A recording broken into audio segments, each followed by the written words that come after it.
మన స్థూలంగా చెప్పాలి అంటే, క్లుప్తంగా చెప్పాలి అంటే, ఈ సినిమాకి ఇదే ఆయువు పట్టింది. ఈ ఫస్ట్ పార్ట్కి ఎక్కడో కొల్లూరు నుంచి మన కృష్ణానది తీరం కొల్లూరు, విజయవాడ సమీపంలో ఉన్న కొల్లూరు ప్రాంతం నుంచి దొరికిన ఒక కోహినూరు వజ్రం నుంచి అది ఎటు మన గోల్కొండ రాజుల దాకా వచ్చింది, మన హైదరాబాద్ సుల్తాన్ల దాకా ఎలా వచ్చింది, దీని ట్రావెల్ ఇటు వెళ్ళింది. ఇవన్నీ జరిగినప్పుడు దీని నేపథ్యంలో జరిగే కథ ఇది. ముఖ్యంగా ఈ ఫౌండేషనల్ వర్క్ చేసిన వ్యక్తి క్రిష్ జాగర్లమూడి గారు చాలా హై కాన్సెప్ట్తో పట్టుకొచ్చారు దీన్ని. ఆయనను రత్నం గారు నా దగ్గరికి వచ్చినప్పుడు చాలా బాగా నచ్చి వెంటనే చేశాను. చేసిన తర్వాత ఒక్కొక్కటి కరోనా నిజంగా ఇంపాక్ట్ వచ్చింది. అంటే ఎలా ఉండదంటే, ఎంత హార్డ్గా ఉండదంటే ఇండస్ట్రీ, అది ఎవరిని తప్పుపట్టలేము. ఒకప్పుడు ఆయన వెంట చుట్టిన నిర్మాతలు, ఆయన వెంట తిరిగిన డిస్ట్రిబ్యూటర్స్, హీరోస్ అందరికి, అలాంటి వాళ్ళకి ఒక నిర్మాతగా ఆయన తపన పడుతుంటే నాకు అంటే ఆయన కోసం ఖుషి తీస్తున్నప్పుడు కానీ ఆయనతోటి ఎంత సౌకర్యం ఇచ్చారంటే, అసలు మాకు 1 month ముందు ప్రీ ప్రొడక్షన్ అయిపోయి నాకు అంత సౌకర్యాన్ని ఇచ్చారు.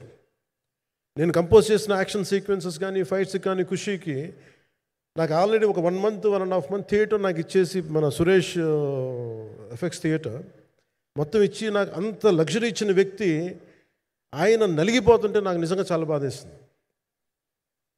ఒకసారి it is not about money, it's not about success, it's about standing by whom you trust, who stood for the people and who stood for the industry. నాకు ఎందుకు ఇది మీతో పంచుకోవాలనిపించింది. సినిమా ఎంత విజయం ఇది నాకు నిజంగా తెలియదు, ఎందుకంటే నేను ఇట్లా అనుకోవచ్చు ఇంకోలా కానీ ఒక్కటి మటుకు చాలా సిన్సియర్గా చెప్పగలను. Krish came out with very good concept, చాలా హై కాన్సెప్ట్ పట్టుకొచ్చారు. కొంత వ్యక్తిగత కారణాలు, కొన్ని ప్రొఫెషనల్ కారణాలు ఆయన ప్రాజెక్టుకి బయటికి వెళ్ళినా కానీ దీన్ని ఫౌండేషనల్ వర్క్ చేసిన క్రిష్ గారికి మనస్ఫూర్తిగా నా హృదయపూర్వక ధన్యవాదాలు తెలియజేస్తాను మా అందరి తరఫున. అలాగే తర్వాత స్టెప్ ఇన్ అయ్యింది మన జ్యోతికృష్ణ గారు.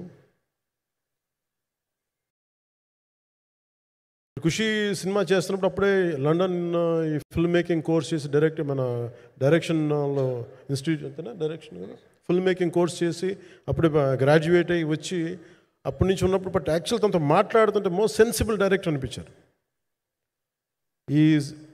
ఒక టైంలో ఏమనిపించిందంటే, బయట ఉన్న మాటలు కానీ